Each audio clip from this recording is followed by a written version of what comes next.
네, 안녕하십니까. 지금 실시간 강의를 하면서 좀 기술적인 문제가 있어서 좀 지체가 됐습니다.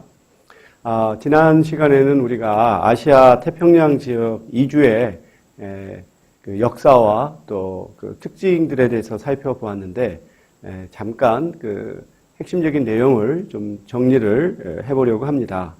우리가 대항해 시대 이후로 유럽에서 아프리카, 아시아, 아메리카로 이 식민지를 건설을 했던 것을 보면 유럽 밖에 그런 지역 또는 국가에 식민지를 건설한 것과 달리 아시아에서는 일본이 한국이나 중국, 대만과 같이 아시아 권역 내에 식민지를 건설했다라고 하는 것이 하나의 차이가 있습니다.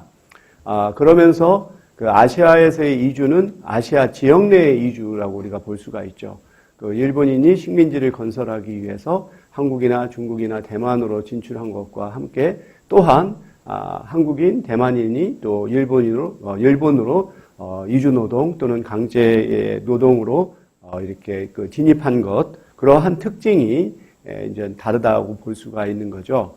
그러니까 이제 유럽에서의 식민주의는 유럽 밖으로의 하나의 이주였다면 아시아에서는 아시아 내에서의 이주의 성격을 가졌다라고 하는 것이죠. 또 한 가지는 유럽인이 아시아, 아프리카 또 라틴 아메리카의 식민지를 건설할 때는 백인과 다른 그런 인종들을 지배를 해야 하는 상황이었기 때문에 백인이 우월하다라고 하는 인종주의를 하나의 이데올로기로서 발전시켜야 했던 것과 달리 아시아에서는 같은 아시아인들이기 때문에 인종주의를 내세울 수가 없었죠. 그러면서 일본은 대동아 공동체 또는 내선 일체와 같이 이 아시아인들이 하나의 같은 공동 운명체이고 유럽 열강의 이런 식민주의, 제국주의에 대항해서 단결해야 한다라고 하는 논리를 발전시킨 것이 하나의 차이점이라고 볼 수가 있습니다. 이 대동아 공영권은 유럽에서 독일이 아주 빠르게 진격을 하면서 전세에서 우세를 차지하게 되자 아시아에서의 어떠한 권력의 공백 상태에 일본이 이제 동남아시아라든지 또 한국과 대만으로 진출을 하게 되죠. 그러면서 자신들의 침략과 또한 조선의 통치를 정당화하기 위한 논리로 개발된 것이 이제 대동아 공영권이다라고 하는 것입니다. 그래서 이 대동아 공영권의 구상을 볼 것 같으면 이제 한국 그다음에 대만, 일본이 빨간 것으로 표시된 것처럼 이들이 하나의 이 대동아 공영권에 있어서의 하나의 핵심적인 하나의 위치라고 한다면 이 동남아시아 지역, 심지어 인도, 호주까지도 일본이 어떠한 침략의 범위 안에 들었다라고 우리가 볼 수가 있습니다. 이것이 이제 시간이 지나면서 단지 이제 아시아권만이 아니라 러시아의 북동 지역, 또 미국의 알래스카, 그리고 남미까지도 일본이 이제 대동아 공영권에 넣으려고 하는 그런 야심을 가졌다라고 볼 수가 있습니다. 그래서 실제로 2차 세계대전에 보면 일본이 필리핀이라든지 인도네시아, 말레이시아, 베트남까지 이제 무력으로 침공을 하고 또 호주까지도 이제 침공을 할 계획을 세웠었습니다. 그래서 호주가 이제 군사력도 약하고 인구도 적은 상황에서 일본하고 비밀 협상을 했다고 해요. 그래서 호주의 북부를 일본에게 넘겨주고 남부만을 자기들이 유지하는 그와 같은 아주 굴욕적인 협상까지도 생각했다라고 하는 것이 이제 최근에 이제 해제가 된 비밀 문서에서 나왔다고 하죠. 그래서 이 2차 세계대전 이후로 호주는 이제 이런 백호주의와 같이 폐쇄적인 이민 정책만을 취해서는 호주의 어떤 국가 안보를 지킬 수 없다라고 하는 인식을 하게 되고, 그러면서 이제 1970년대 이후로 백호주의를 폐지하고 그리고 이제 아시아로부터 적극적인 이민을 받아들이고 과거에는 영국에 의존하는 그런 연방 체제의 국가로 남았다고 한다면 이제는 아시아 태평양 제약의 하나의 멤버로서 적극 참여하게 되는 계기가 바로 이 2차 세계대전에서의 어떤 군사적인 위협이었다고 우리가 볼 수가 있겠습니다. 그러면 다음으로는 우리가 이제 새로운 지역으로 우리가 눈을 돌려서 이러한 아프리카, 중동, 라틴 아메리카에서의 이주의 어떤 역사와 특징을 한번 살펴보도록 하겠습니다. 그래서 오늘 강의에서 우리가 한번 주의 깊게 살펴볼 핵심적인 이슈는 이 아프리카, 중동, 라틴 아메리카의 이주에서 두드러진 현상이 무엇인가? 이것은 이제 유럽의 이주 또는 아시아, 태평양 지역의 이주와 구별되는 이 지역에서의 하나의 독특한 특징은 무엇일까? 그리고 이러한 이주가 아프리카, 중동, 라틴 아메리카에 미친 영향은 무엇인가? 이것이 사실은 지금까지 이어진다라고 볼 수가 있죠. 그래서 라틴 아메리카의 많은 국가들이 경제적으로 위기에 처해져 있고 또 군사 독재가 오래 지연되고 엘살바도르, 에콰도르 그런 나라에서는 내전으로 인해서 또 많은 국민들이 밖으로 이출되는 그래서 사실 이 라틴 아메리카뿐만 아니라 사실 아프리카의 경우도 결국은 이 저발전 그 다음에 그 인구 유출이라고 하는 것이 공통적인 특징인데 우리가 오늘 수업 시간에서 살펴보면 그와 같은 현재적인 현상, 현재적인 문제가 이 뿌리 깊은 하나의 식민지 시대의 식민주의와 이주와 깊이 관련되어 있다라고 하는 것을 알 수가 있을 것입니다. 그래서 이 아프리카, 중동, 라틴 아메리카의 이주를 우리가 크게 이제 세 가지의 그 흐름으로 구분할 수가 있죠. 사하라 사막 이남의 아프리카에서의 이주, 또는 북아프리카와 중동의 이주, 그리고 세 번째로 라틴 아메리카에서의 이주를 우리가 한번 구분해서 살펴보도록 하겠습니다. 먼저 사하라 이남의 아프리카를 살펴보면 우리가 세계 이주라고 하는 주제의 강의에서도 설명했다시피 인류가 이제 이 지구에 출현한 것이 한 20만 년 전으로 보죠. 그래서 아프리카의 이제 동쪽 또한 중앙 지역에 있는 탄자니아 대지대구에서 우리 인류의 조상이라고 하는 이브가 출현했다고 이런 학자들은 추정을 하고 있습니다. 그래서 20만 년 전에 현생 인류인 호모 사피엔스가 출현을 하고 그 다음에 10만 년 전부터 아프리카를 벗어나서 전 세계로 이주를 한 것으로 우리가 알고 있습니다. 그래서 여기 보면은 우리가 미토콘드리알 이브라고 해서 아프리카의 동쪽 중앙 지역에 지역이 이제 탄자니아 지역인데 여기서 이제 우리의 조상이라고 하는 이브가 이제 처음 출현했다라고 하는 것이죠. 그래서 현생 인류가 영장류의 한 종류로서 이제 최초로 이제 직립하는 그러한 생물로서 이제 출현을 하게 되는데 이와 같이 우리가 인류의 조상인 이브가 이 아프리카의 탄자니아 지역에서 출현했다라고 추정하는 것은 이 미토콘드리아의 DNA를 우리가 이제 추적을 해보면 어머니에서 딸로, 딸에서 손녀로 이어지는, 그러니까 이 모계로만 이어지는 하나의 미토콘드리아의 DNA가 추적이 가능하다고 합니다. 그래서 그것을 세계 온 지역에 있는 여성들의 미토콘드리아 안에 있는 DNA를 추적을 해보면 그것의 이제 기원을 계속 추적을 해보니까 그것이 바로 이 아프리카의 중동부 지역의 탄자니아에서 발견된 그런 이브라고 하는 굉장히 작은 하나의 여성으로부터 현생 인류가 출현했다라고 이제 보게 되는 것이죠. 그래서 여기에서부터 이제 또 이 서아프리카 지역으로 이렇게 이주가 이루어지고 또는 남부 아프리카로 이주를 하고 그 다음에 이제 아프리카의 뿌리라고 하는 곳이 있죠. 이렇게 홍해하고 아라비아 반도 사이에 마치 뿌리처럼 튀어나온 이쪽 지역을 거쳐서 아라비아 반도로 가고 그 다음에 유럽으로 건너가고 그 다음에 중동을 거쳐서 이제 아시아, 그 다음에 오세아니아, 그 다음에 베링 해협을 건너가지고 아메리카로 이렇게 이주를 하는 것이죠. 그래서 이 시기에는 지구가 지금처럼 이렇게 대륙이 떨어져 있던 것이 아니라, 이것이 이제 하나의 커다란 대륙으로 이렇게 합쳐져 있었던 상황인데, 가장 우회에 있는 것이 이제 아프리카입니다.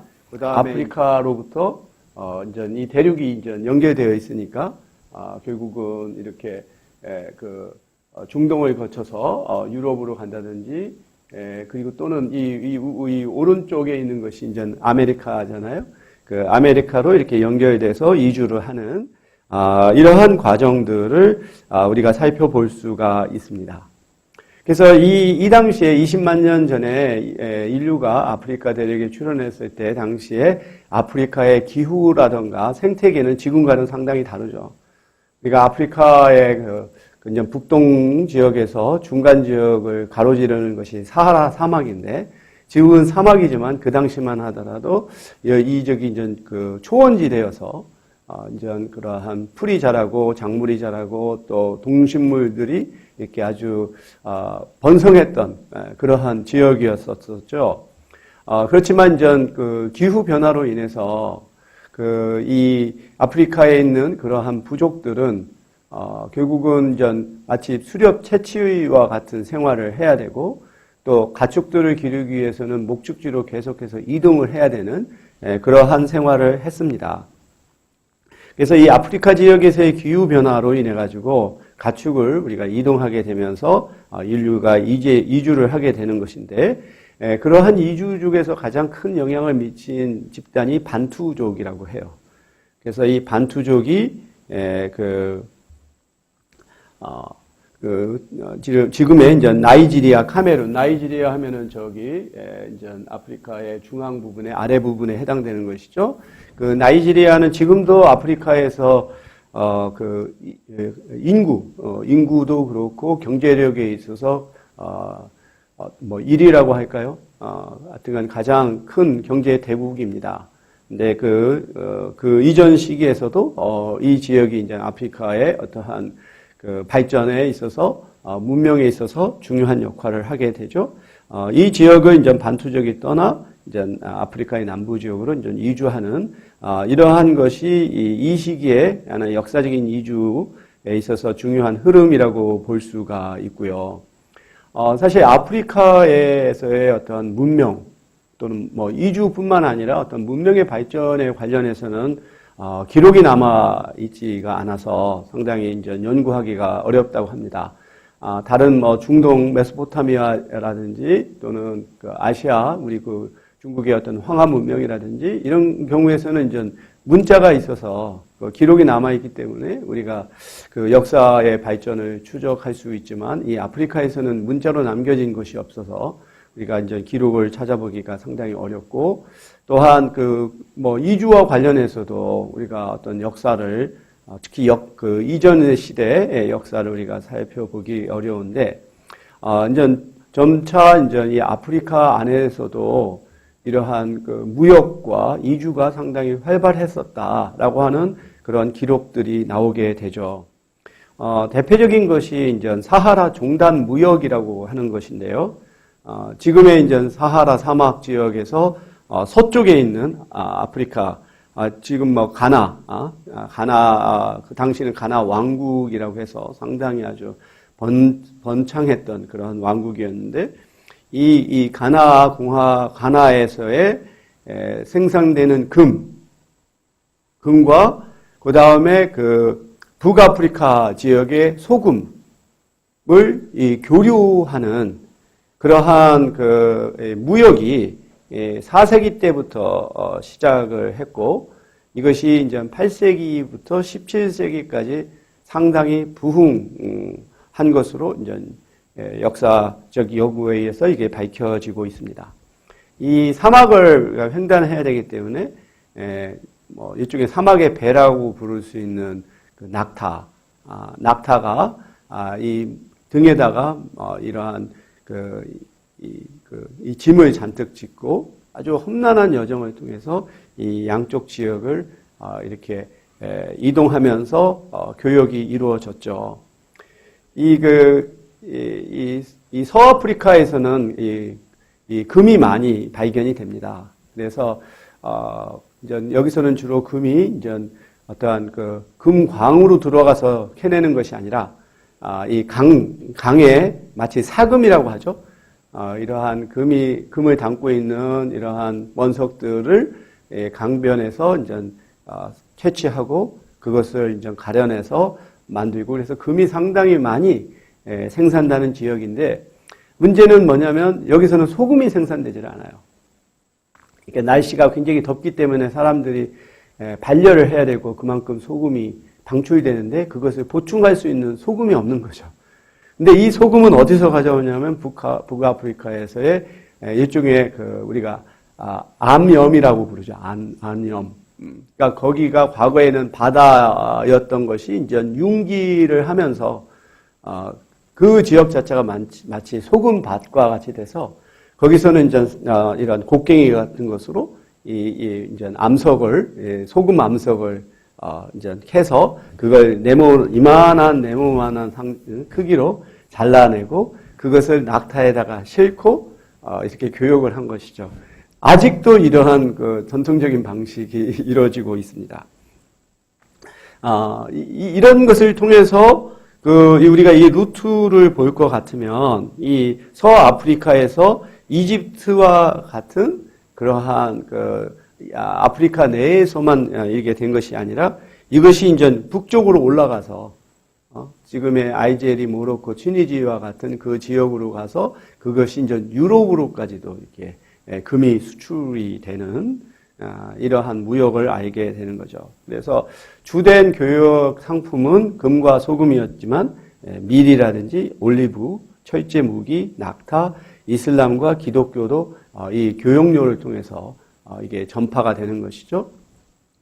그러면서 이것이 이제 이 아프리카가 또 유럽과 세계와 연결되는 하나의 중요한 하나의 그 통로 역할을 했던 것이 사하라 종단 무역입니다. 그래서 이 그림에서 볼 것 같다시피 이제 이 서아프리카 지역에서는 이 금이 많이 나오지만 소금이 없고, 그다음에 북아프리카에서는 소금은 많지만 금이 없고, 이것을 교역하는 이 과정에서 이 아프리카 간에 있어서의 어떤 문명의 교류가 우리가 이루어진 것을 알 수가 있죠. 그리고 아프리카에서 이주를 얘기할 때 우리가 빼놓을 수 없는 게 바로 흑인 노예 무역이죠. 우리가 유럽의 이주를 얘기할 때도 다뤘었지만 이것이 이제 15세기 들어서 대항해 시대가 시작되고 16세기 들어서 이제 식민주의가 본격화되면서 이 아메리카나 카리브해 지역에 이런 농장, 금광이 개발이 되고 거기에 필요한 노동력을 충원하기 위해서 이 아프리카에서 흑인들이 이렇게 강제적으로 이주를 하게 되는데 그 수가 한 1,500만 명에 달한다라고 보게 되는 거죠. 그래서 이 당시에 흑인들은 하나의 상품으로 취급이 되었어요. 그래서 가장 끔찍한 한 사례는 어느 이런 이런 흑인 노예 무역선에서 정원 이상으로 굉장히 많은 흑인들을 싣고 가다가 이게 항해가 굉장히 예상보다 오래 걸리고 식량이 떨어지고 그러면서 선장이 이 흑인들을 바다에다가 던져서 수장을 시켜버렸어요. 근데 또 놀라운 것은 이 선장이 나중에 어떤 비판이나 처벌을 받은 게 아니라 오히려 일종의 손해배상을 청구한 거죠. 자신의 상품을 이제 다른 상품을 보호하기 위해서 불가피 이제 이것을 버린 것이기 때문에 그에 대한 피해 보상을 신청을 했고, 더욱더 놀라운 것은 법원의 판결이 그 피해 보상을 수용을 해서 그 보상을 하게끔. 왜냐하면 그 흑인은 인간이 아니라 상품이기 때문에 그만큼 정말로 흑인의 인권이라고 하는 것은 전혀 보호가 되지 않은 것이 흑인 노예 무역이다. 그래서 지난번에도 우리가 그림을 보여주었다시피 영국에서 이런 총이라든가 가사용품을 실은 것을 아프리카에 가서 팔고, 그다음에 흑인들을 사서 이 흑인들을 이제 북미나 또 중남미에 가서 흑인들을 이제 팔고 거기서 수익을 가지고 이제 그 원재료 같은 것들을 다시 사서 이 영국으로 가서 또 제품을 만드는 이런 삼각무역을 통해서 막대한 이득을 취했고, 이 과정에서 흑인 노예 무역을 통해 가장 큰 수입을 거둔 나라는 영국이에요. 이 영국이 이런 노예 무역을 통해서 막대한 부를 축적하고 그것이 후에 이제 산업혁명으로 이어지는 이 계기가 되는 거죠. 그런데 이게 이제 1807년에 영국에서 노예제도가 이제 폐지가 되고 그 이후부터는 이제 노예 대신 부자유 계약 노동자들을 이제 받아들이게 되면서 이제 아시아에서 중국인이나 인도인이나 이런 필리핀인이나 이런 사람들이 이제 또 신대륙으로 이주하게 되는 계기가 이제 마련된 걸 우리가 알 수가 있습니다. 그래서 오늘 우리가 또 아프리카의 이주에 대해서 다루기 때문에 지금까지 말했던 전반적인 흑인 노예 무역에 대한 내용 말고 보다 더 좀 감추어졌던 사실들을 얘기를 하자면, 우리가 이 그림을 볼 것 같으면 흑인 노예들이 지금 목에 고리가 이렇게 씌우고 그다음에 손이 묶인 상태로 이렇게 끌려가고 있는데, 이들을 이렇게 호송하는 사람들이 흑인이라고 하는 것이죠. 그래서 이 당시에 아프리카에서는 많은 부족들 간에 서로 전쟁을 치르게 되고, 전쟁에서 자신들이 우위를 차지하기 위해서는 서양의 총이 필요한 거죠. 그래서 보면 왼쪽에 있는 이쪽에 뭐라고 말할까요? 호위병이라고 할까? 이 사람이 들고 있는 게 총이죠. 이 총을 구입하기 위해서는 상품을 영국인한테 줘야 되는데, 결국은 흑인들을 이렇게 잡아서 이들한테 판매하는.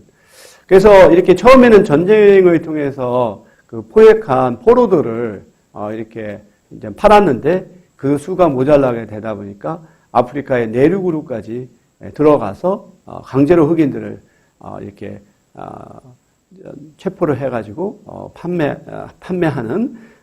그래서 사실 흑인들이 정말 흑인 노예 무역에 있어서 가장 큰 피해자이지만, 이 과정에서도 또 흑인들이 또 가해자가 되는 참 슬픈 하나의 역사가 있다는 부분이고요. 그리고 이 흑인 노예 무역에 있어서는 가능한 한 많은 흑인들을 실어서 팔아야 이익이 남기 때문에 정말로 이렇게 아주 밀집한 공간 내에 아무런 위생시설 없이 이들을 이제 마치 아주 차곡차곡 상품을 쌓듯이 가야 된다는 거 하는 거죠. 이게 이제 이 당시의 흑인 노예선들의 모습인데, 정말 움직일 수 있는 공간도 없고, 지금 이렇게 발에다 쇠사슬이 채여져 있죠. 용변도 여기서 봐야 되는, 하루에 한 번 옥수수 죽 같은 것만 먹고 몇 개월에 걸친 항해를 해야 하는 이러한 상황에서 당연히 많은 흑인들이 죽을 수밖에 없죠. 그러면 죽으면 그냥 바다에 던지고, 이제 이러다가 이 흑인들에 대한 일종의 대금 지급 방식을 바꾸게 돼요. 그래서 과거에는 얼마나 많은 흑인을 실어서 했느냐에 대해서 대금을 주었다면, 이제는 건강한 흑인이 얼마만 도착하느냐에 따라서 이제 그 값이 주어지는 방식으로 바뀌게 되면서부터 이 선장이나 선주가 흑인들의 어떤 건강에 더 신경을 쓰게 되는, 참 그것이 흑인의 인권이 문제가 아니라 그들의 상품 가치를 높이기 위해서 더 이들을 보호하게 됐다라고 하는 하나의 아이러니를 우리가 또 볼 수가 있죠. 그래서 이 당시에 아프리카 노예 시장에서 가장 컸던 것이 이 가나에 있는 케이프 코스트 성이라고 하는 곳입니다. 이것은 처음의 목적은 일종의 방어 목적으로 세워졌던 것인데, 이 성이 나중에는 이제 잡아온 흑인들을 여기서 일시 수용했다가 이제 노예선에 실려서 이제 보내는 하나의 정거장처럼 역할을 하게 됐죠. 저도 한번 기회가 되면 한번 이곳을 한번 방문을 하고 싶은데, 2009년에 미국의 버락 오바마 대통령이 본인 자신이 이제 아프리카 출신이기 때문에 아프리카로 순방을 할 때 바로 이 가나의 이 케이프 코스트 성을 방문을 했어요. 그래서 그 성에서 보면은 Door of No Return, 그러니까 돌아올 수 없는 문이라고 하는 것이 있습니다. 그래서 이 수용소 안에서 결국은 이 문을 통해서 배를 타고 나가면 다시는 돌아올 수 없는 어떤 정말로 슬픈 역사를 보여주는 하나의 상징이라고 볼 수가 있죠. 그렇게 해서 아프리카에서 대서양을 건너 미국에 오게 되면 그 사우스 캐롤라이나 지역, 이 남부 지역의 찰스톤이라고 하는 곳이 또 최대의 노예 무역 시장이었어요. 여기서 이제 흑인들이 하나의 상품으로서 판매되고, 이 당시에 그래서 노예를 얼마만큼 많이 갖고 있느냐가 그의 부가 되는 것이죠. 그래서 이 찰스톤은 이 남부 지역에서 굉장히 중심적인 하나의 도시였습니다. 우리 바람과 함께 사라지다에서 나오는 어떤 일종의 사업가 이름이 크라크 케이블이었던 것 같은데 아주 굉장히 아주 모사꾼이고 또 이제 기회주의자죠. 그렇지만 큰 돈을 벌어서 비비안 리하고 이제 결혼까지 하지만 비비안 리의 마음속에는 자기가 없다는 걸 알고 떠나게 되는, 그렇지만 결국 자기의 부를 통해서 여자의 마음을 하게 되는데, 거기서 보면 자기의 일종의 출신 지역이 찰스톤이라고 이제 그게 나와요. 그러니까 결국은 영화 내에서 주인공들의 어떠한 배경과 이 당시의 노예무역과 얼마만큼 밀접해 있는지를 알 수가 있죠. 근데 이제 아프리카에서 이 아메리카로의 흑인으로 간 사람의 수가 역사학자에 따라 1000만 명이다, 1500만 명이다 이렇게 다른데, 저는 1500만 명이라고 지금 소개를 하고 있는데요. 이 중에 아메리카로 간 흑인은 사실 카리브해나 중남미로 간 흑인에 비교해서 매우 적어요.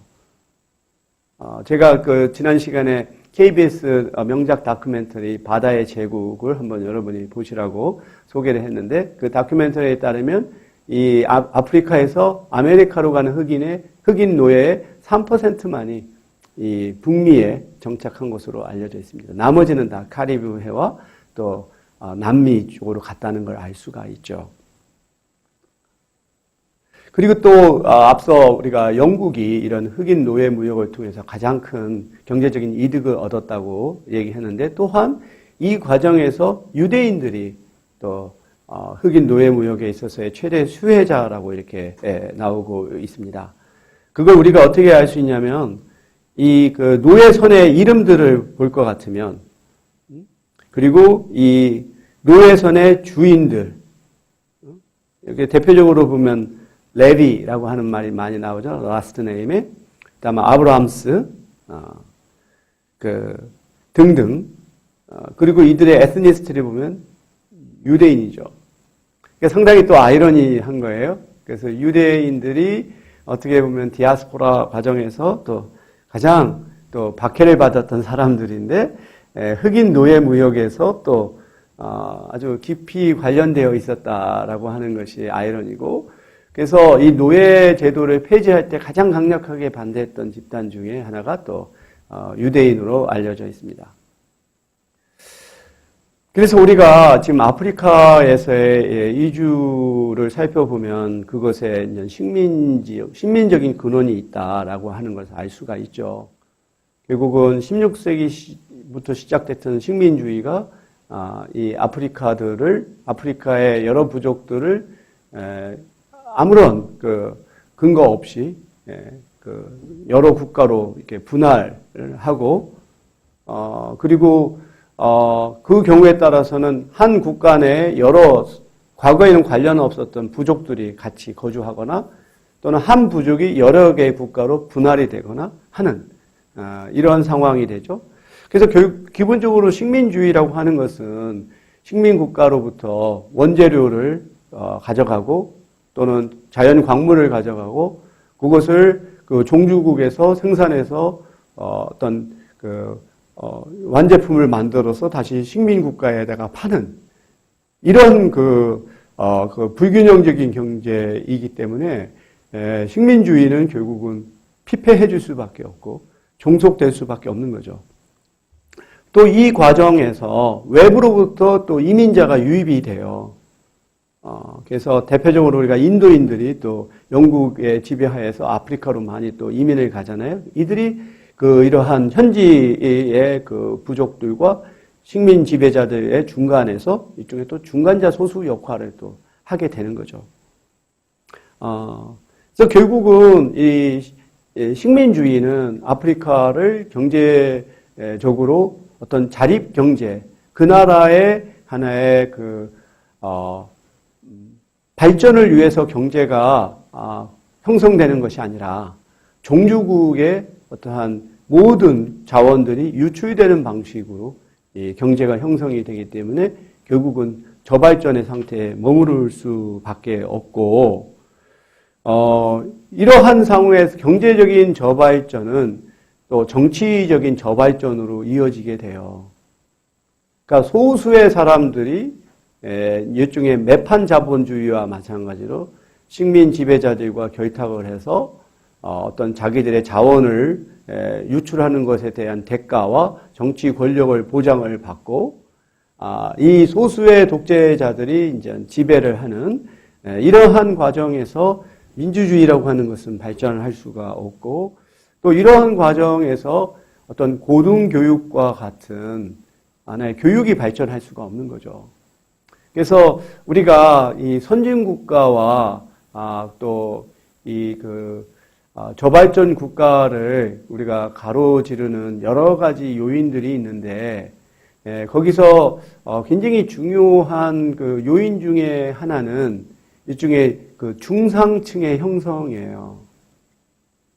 그 나라에서 교육을 받고 또 안정된 경제적 지위를 가진 중산층이 얼마만큼 비중을 차지하고 영향력을 발휘하느냐에 따라 그 나라의 어떠한 민주화라고 하는 것도 결정이 되는 것인데, 이러한 중상층이 형성되지 못하는 나라들의 공통적인 특징은 소수의 엘리트들이 다수의 인민들을 지배하고, 여기선 또 교육이 발전하지 못하기 때문에 국민의 다수가 문맹 상태에 빠지게 되고, 그러므로 인해서 어떠한 독재라든지 이런 것에 대해서 비판의식을 갖지 못하게 되는 이런 것들이 하나의 굉장히 공통적인 요인인데, 그것의 하나의 근원은 결국 식민주의라고 하는 것이죠.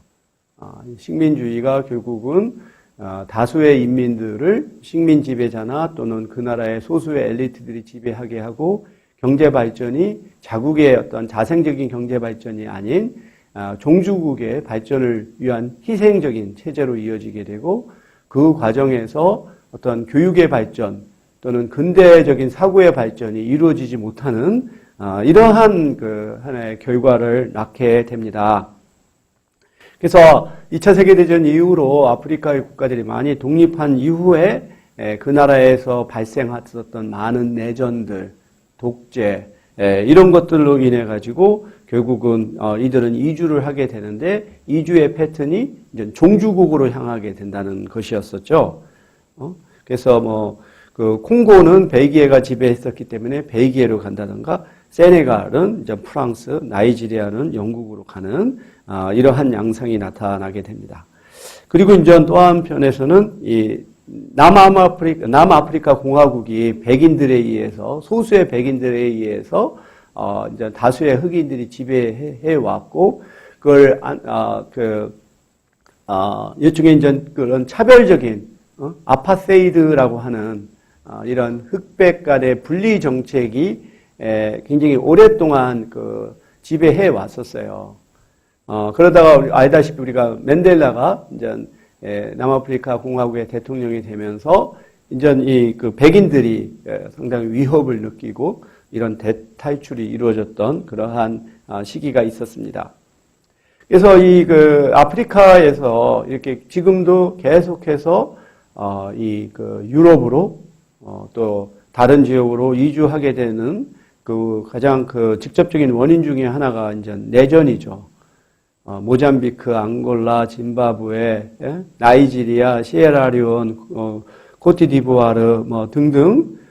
그리고 특히 이제 우리가 아까 지도에서 보았던 아프리카의 뿔에 해당되는 지역, 이디오피아라든가 에리트레아, 소말리아, 뭐 이런 그런 지역에서 일어났던 내전들로 인해 가지고 난민이 발생하는 그 아프리카 난민의 절반 이상이 바로 이 지역에서 나온다라고 알 수가 있죠. 우리가 소말리아 하면은 우리가 많이 기억에 있는 게 소말리아 해적이죠. 결국은 소말리아 안에서의 이러한 내전으로 인해서 정말로 먹고 살기 힘든 사람들이 이러한 해적질을 해서 이제 살려고 하는 현상으로 이어지기도 하고, 그렇지만 알다시피 이 내전의 근본적인 원인이 뭡니까? 그 안에 있는 어떤 다이아몬드라든지 또는 석유라든지 여러 가지 지하 자원의 이권을 놓고 서구 열강들 간의 경쟁이 그 안에서 정부군과 반군을 각각 지원하고 그들 간의 전쟁이 이제 벌어지는. 그래서 실제로 이 아프리카 내전에서 이런 반군과 또 정부군을 보면 지원하는 국가가 서로 다 다르죠. 그래서 한편으로는 아프리카에서의 어떤 경제적인 우위를 지배하기 위해서 또는 그 자기 그 강대국의 어떤 정치적인 우위를 지원하기 위해서 이제 그 양쪽을 그 어떤 그 무기를 제공한다든지 군사비를 제공한다든지 해서 끊임없는 내전이 발생하게 되는 이것도 결국은 서구 열강의 각축장으로서 아프리카가 아직까지 남아 있다라고 보게 되는 것이죠. 그래서 이렇게 아프리카의 저개발, 빈곤, 거기에 또 인구 증가, 여기서 이제 출산 어떤 그 억제라든지 또는 가족 계획이라든지 이런 것이 없고 그냥 자연 출산의 상태에 놓여 있다 보니까 특히 이제 청소년층, 젊은 층의 인구가 굉장히 높은 비율을 차지하고 있죠. 이것이 이제 인구 압력으로 이제 작용하는 것이고요. 그리고 앞서 살펴보았던 내전과 강제 이주 이런 것이 이제 아프리카에서 밖으로 나가게 되는 요인으로 작동하고 있습니다. 그래서 2006년 기준으로 볼 때 세계에서 가장 못 사는 나라들 50개국 중에 39개가 아프리카에 있다라고 하는 것이고, 이로 인해서 한 1,700만 명가량의 국제 이주자들이 아프리카로부터 밖으로 나가는 이 원인을 제공한다라고 볼 수가 있습니다. 그래서 지금 현 시점에서 아프리카에서의 이주의 가장 큰 요인은 경제적인 이주다. 결국은 아프리카 내에서 상대적으로 좀 더 좀 부유하고 어떤 경제 활동 기회가 많은 나라로 인접 국가들이 이제 이주하는 그러한 패턴들을 보이고 있죠. 그래서 남아프리카에서는 금광과 또 다이아몬드 그런 이 광산이 개발이 되면서 인접 보츠와나라든지 그런 데서 또 이렇게 이민자들이 많이 오게 되고, 그래서 남아프리카 공화국에서 보면은 아프리카의 전역에서 온 이주민들이 많고, 근데 거기서 그들이 어떤 시민권을 부여받지 못하고 정말로 어떤 무국적의 그러한 생활을 하게 되죠. 그로 인해서 실업률이 매우 높고, 그래서 이제 특히 남아프리카의 도시들을 우리가 여행할 때 특별히 주의해야 될 게 이 범죄율이 굉장히 높아요. 이제 그런 문제들이 있는 것이고, 또 한때 리비아의 카다피 대통령이 아주 권력을 잡고 리비아가 이제 아프리카의 하나의 맹주로서 자기가 떠오르려고 할 때 많은 공사를 합니다. 그래서 실제로 이 리비아의 어떤 우리가 수로 건설, 이 사막지대이기 때문에 물이 많은 데서 도시로 끌어오는 이 대규모 수로 건설을 할 때 한국 기업들이 많이 진출했었던 기억이 있었죠. 이 당시는 또 인근 지역에 있는 또 이주 노동자들이 또 리비아로 많이 오게 되는 그러한 또 현상을 보이고 있습니다. 그래서 우리 교과서에 이 아프리카 대륙 안팎의 이주에 대해서 이렇게 그림으로 보여주고 있는데, 우리가 대표적으로 볼 수 있는 것을 알다시피 이 서아프리카 지역에서는 나이지리아로 이렇게 이주가 이제 발생하고 있고, 그 다음에 이제 남아프리카로 이렇게 이주가 보여들고, 또 보츠와나는 아프리카 중에서도 상당히 경제적으로 발전하고 또 민주주의가 발전한 또 나라 중에 하나입니다. 상당히 예외적인 곳인데, 바로 이 보츠와나로 또 이렇게 인근 지역에서 짐바브웨라든지 그런 지역에서 또 오는 것을 우리가 알 수가 있고요. 그리고서는 이집트로 간다든지 또 이집트에서는 또 사우디아라비아로 간다든지, 그 다음에 이제 북아프리카 지역에서는 유럽으로 이제 스페인이라든지 이탈리아라든지 그리스라든지 그런 식으로 이제 이 지중해에 가까운 곳으로 아프리카에서 이주가 일어나는 그러한 패턴을 우리가 볼 수가 있어요. 그러니까 한편으로는 아프리카 내에서 좀 더 경제적인 기회가 있다고 생각하는 곳으로 이러한 이주가 있다고 하면, 아프리카를 벗어나서 사우디아라비아라든지 또는 아랍에미레이트라든지 또는 유럽으로 이렇게 이주가 일어나고 있음을 우리가 알 수가 있습니다. 다음은 우리가 이 아프리카에서도 이제 북아프리카, 이집트라든지 리비아라든지 알제리, 모로코, 튀니지 이런 곳들이 이제 이게 북아프리카 지역이죠. 근데 사실 아프리카는 이 북아프리카하고 사하라 이남의 아프리카하고 인종적인 면이나 또는 문화적인 면에서 상당히 큰 차이가 있어요. 그래서 이 북아프리카 지역은 과거 로마 제국의 또 지배를 받았었고, 또 그리스의 일종의 디아스포라 식민지가 일찍이 이제 건설됐던 것이 북아프리카이기 때문에, 거기는 일종의 우리가 지중해 문명권이라고도 볼 수가 있죠.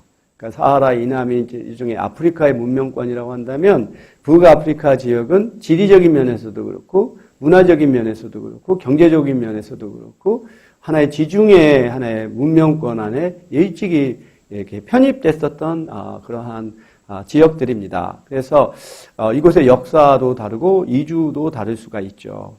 그래서 이 중동과 북아프리카에서의 이주는 크게 6가지 유형으로 우리가 구분할 수가 있는데, 과거의 하나의 전통적인 이동의 형태, 특히 이제 우리가 카라반이라고 하죠. 카라반, 대상이라고 하잖아요.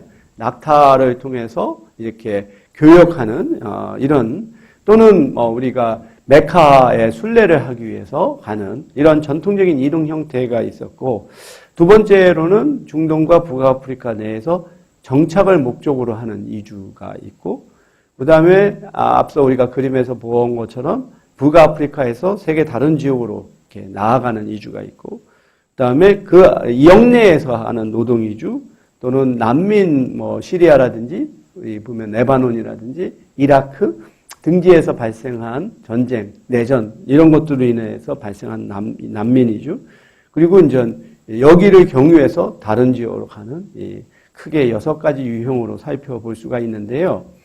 우선 한번 우리가 이 중동 아프리카의 이주와 관련해서 좀 이게 하나의 문명적으로도 의미가 있는 한번 이주를 살펴보려고 하는데요. 그 중에 하나가 이제 향료 루트라고 하는 게 있어요. 그러니까 이 전 세계적으로 보면 이런 경제적인 하나의 교역료가 중요한 것들이 있죠. 우리가 대표적인 게 바로 비단길이잖아요.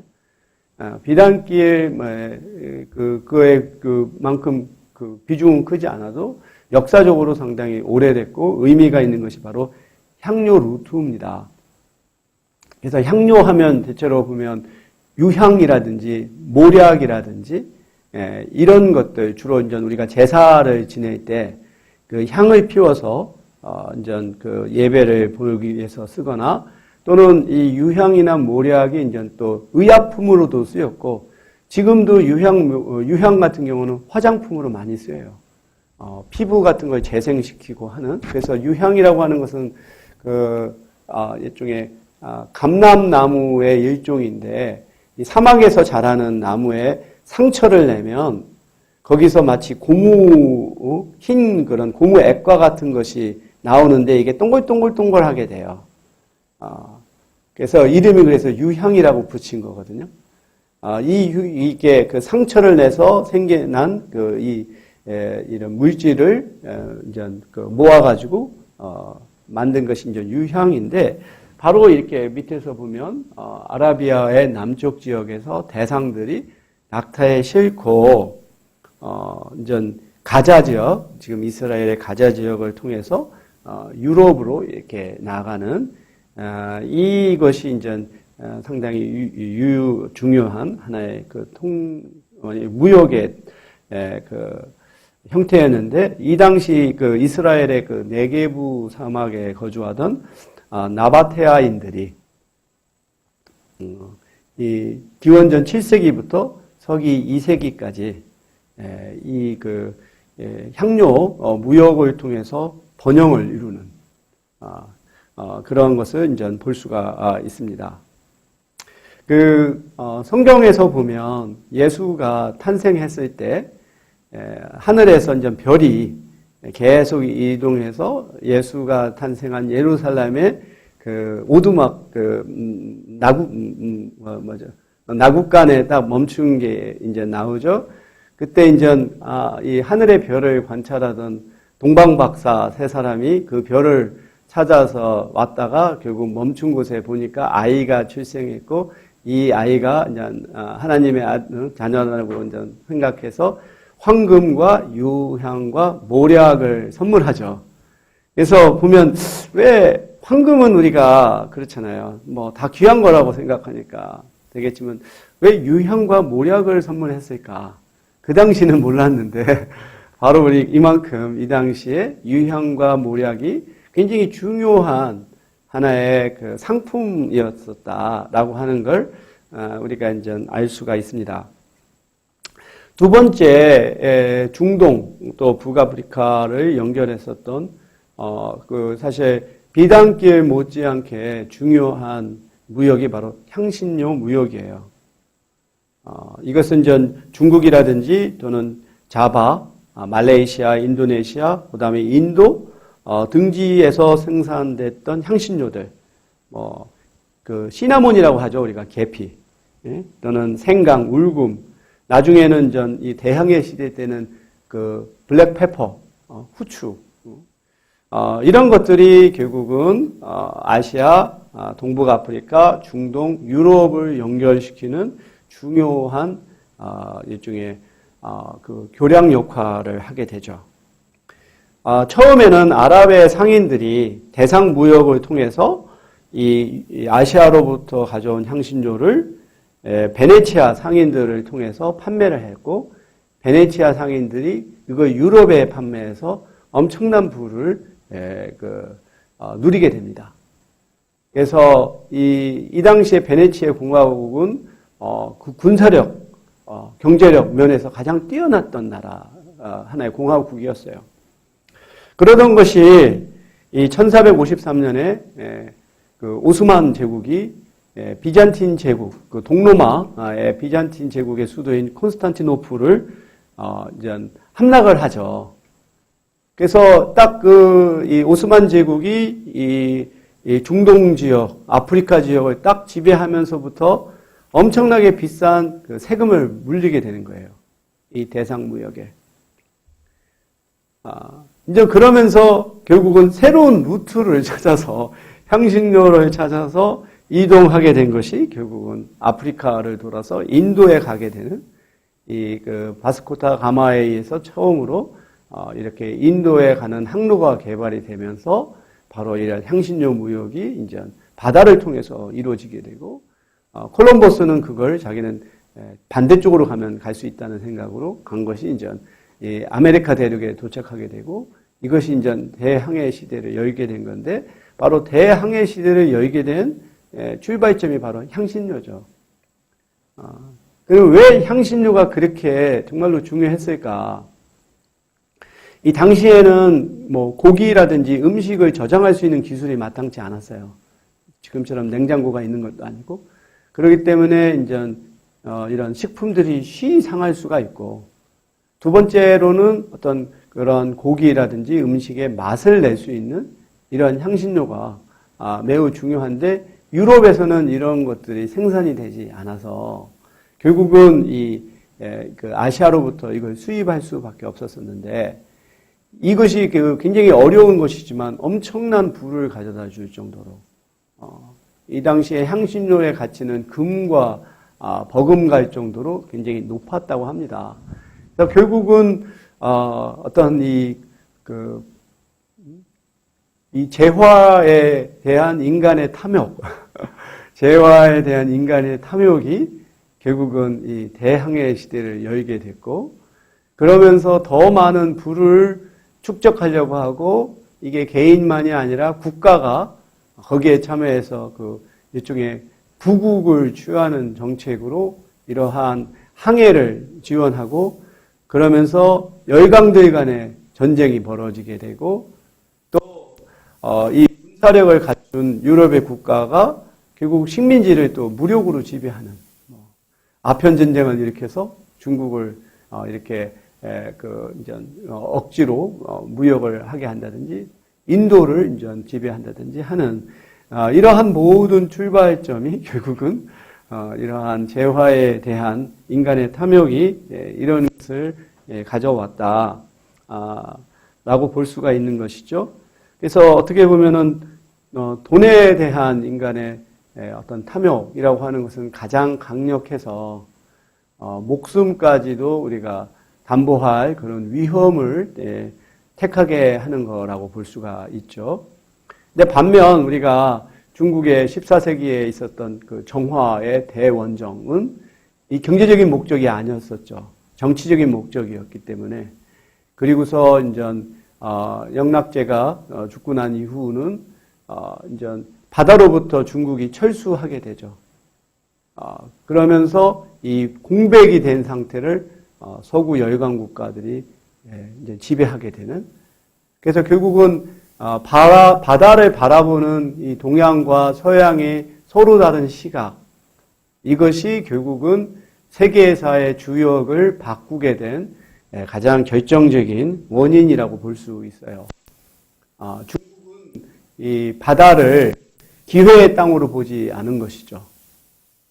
그 중국 자체만으로도 모든 것이 풍족하기 때문에 굳이 교역을 할 필요가 없었고, 이런 것은 바다를 굳이 이렇게 탐험하고 개척하려고 하는 것이 없었다라고 한다면, 사실 이 대항해 시대까지만 하더라도 서양은 동양에 비교해서 가진 게 없는 정말로 빈국이었어요. 향신료도 없었고, 비단도 없고, 도자기도 없고, 또 차도 없었고, 모든 것을 다 이 인도나 중국으로부터 수입할 수밖에 없었던 그러한 나라이기 때문에 악착같이 그것을 개척하려고 하는 그 동기를 부여하게 되고, 그것이 역전을 하게 되는 하나의 계기를 이제 가져다 준 것이죠. 결국은 바다를 우리가 어떠한 관점에서 보느냐가 한 국가의 흥망성쇠를 결정했다라고 볼 수가 있죠. 우리는 삼면이 바다인 나라잖아요. 그럼 우리는 이 바다를 어떻게 볼 것인가? 또 앞으로 우리나라의 미래에 있어서 매우 중요한 하나의 그 문제의 의식이라고 생각을 합니다. 그래서 두 번째로 중동과 북아프리카의 이주는 정착 이민이에요. 그래서 이 지역을 이제 정복한 제국은 그 이쪽에 자신들의 지배를 보다 더 확고하기 위해서 이 그 제국에 있는 사람들을 재배치하는 거죠. 그래서 이 인구 재배치 전략을 통해서 이슬람이 지배하는 세력에 무슬림들이 정착하게 만드는 이러한 정책을 하게 되죠. 이제 그러면서 이제 이슬람이 이제 좀 빠르게 확산을 하게 되는 겁니다. 그리고 이제 이것은 근대에 들어서서도 그 자민족, 해외에 있었던 자민족들이 다시 이제 모국으로 들어오게 하는 또 정책으로도 이어지죠. 지금 오스만 제국의 후예가 터키라고 볼 수 있잖아요. 과거 오스만 제국이 지배했었던 땅에 비교해서 아마 뭐 10분의 1이라고 할까? 그 정도로 축소되는 것이 터키라고 할 수 있는데, 그런 면에서 터키는 자기가 오스만 제국의 후예라는 생각으로 오스만 제국에 살던 사람들로 하여금 터키에 재정착을 하게 한다던가, 또는 뭐 이스라엘이 귀환법을 통해서 이제 유대인이라고 생각되는 사람들은 다 받아들이는 이런 식으로 하게 되죠. 이러한 귀환 정책으로 인해서 이스라엘이 독립하고서 불과 한 80만 명에 불과했던 인구가 이것이 98년에는 600만 명으로 이렇게 증가하게 되는 가장 아주 극적인 그 귀환 위주는 그 이디오피아에 있는 흑인 유대인들의 이주죠. 이디오피아에 흑인 유대인이 있다는 게 상당히 흥미롭죠. 근데 이 사람들은 뭐 후손으로 볼 때 솔로몬 왕과 시바 여왕의 후손이다라고도 이렇게 또 얘기를 해요. 그래서 이들이 이디오피아에 살면서 유대인의 율법을 그대로 뭐 3,000년 넘게 유지해 오고 있고, 이런 과정에서 이디오피아는 대다수가 그 이슬람을 믿거나 또는 기독교를 믿는 상황에서 유대인들이 박해가 심했죠. 이런 상황에서 이스라엘 정부가 모세 작전, 또는 솔로몬 작전 이러하는 이름으로 자국의 군용기, 비행기를 보내서 이 흑인 유대인들을 실어가지고 이렇게 공수하는 이러한 것들이라든지, 또는 러시아에 있었던 유대인들을 또 이제 소련 체제에서 또는 그 나치 체제에서 핍박받던 사람들을 이제 그 독립 이후에 받아들이는 이런 방식을 통해서 그 나라의 인구를 아주 증가하는 그런 정책을 펼치게 됩니다. 근데 이제 중동과 북아프리카에서는 이런 실업, 불안전 고용, 또 30세 이하 인구의 폭발적인 증가 등으로 인해 가지고 이 배출 요인이 굉장히 강하고, 또한 지리적으로 유럽과 가까이 있기 때문에 유럽으로 이렇게 유출되는 하나의 계기를 마련하게 되죠. 거기에다가 이제 중동은 끊임없는 내전이 발생하잖아요. 이제 그 중에 대표적인 것이 이제 이 이스라엘이 이 팔레스타인을 자기네들이 점령을 하고 거기서 독립국가를 형성을 하게 되면서 거기에 살던 그 팔레스타인인들이 졸지에 이제 일종의 난민이 된 거죠. 그래서 이들이 이제 세계적으로 흩어지게 되는 이 430만 명에 달하는 팔레스타인 난민이 중동과 세계 각지에서 흩어지게 되는 그런 것을 이제 보게 되고, 참 이것이 역사의 아이러니라고 할 수 있어요. 유대인들이 정말 디아스포라로서 박해를 받았다가 이제 자신들이 또 이제 국가의 주인이 되면서 거기 원래 있던 원주민들을 내쫓고 그들을 디아스포라로 만드는 이러한 아이러니가 이제 발생하고 있죠.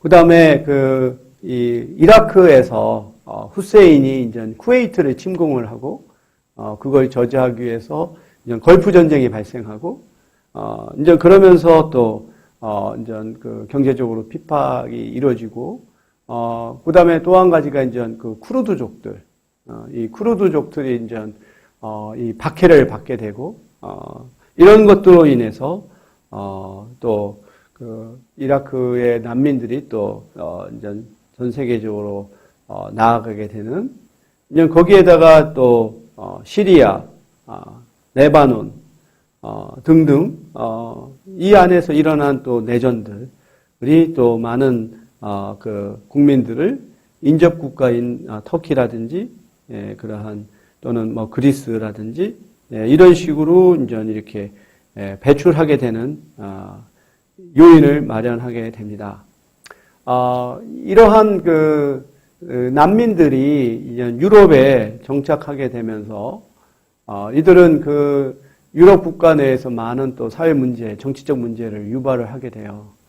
우선은 난민 중에 이제 좀 테러리스트와 같은 펀더멘털리스트들이 이제 하나의 어떤 안보의 위협이 되기도 하고, 또 이들이 또 무슬림들이기 때문에 유럽의 어떤 주류 종교나 문화에 동화하지 않는, 그리고 또 이들이 또 어떤 교육 수준이나 경제 여건이 좀 유리하지 않은, 인적 자본이 뛰어나지 않은 사람이기 때문에 이들이 이제 정착할 때 어떤 재정적인 부담감, 이런 것들이 결국은 유럽 내에서 반이민자 정서, 반난민 정서를 일으키고, 그 다음에 반이민, 반난민의 정치적인 입장을 취하는 극우 정치가 부활하게 되는 요인을 제공하는 것이 바로 이러한 중동의 내전으로 인한 난민이라고 볼 수가 있어요.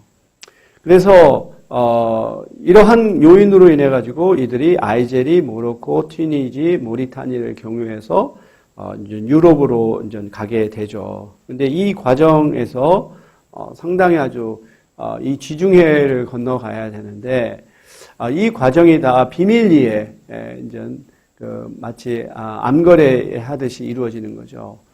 이러한 미립국을 주선하는 사람한테 이제 돈을 주면 그들이 정말 안전하지도 않은 배에 수많은 사람들을 싣고 가다가 이게 이제 침몰하기도 하고 또 해적에게 이제 강탈 당하기도 하고 하는 그러한 많은 문제가 발생하고 있어요.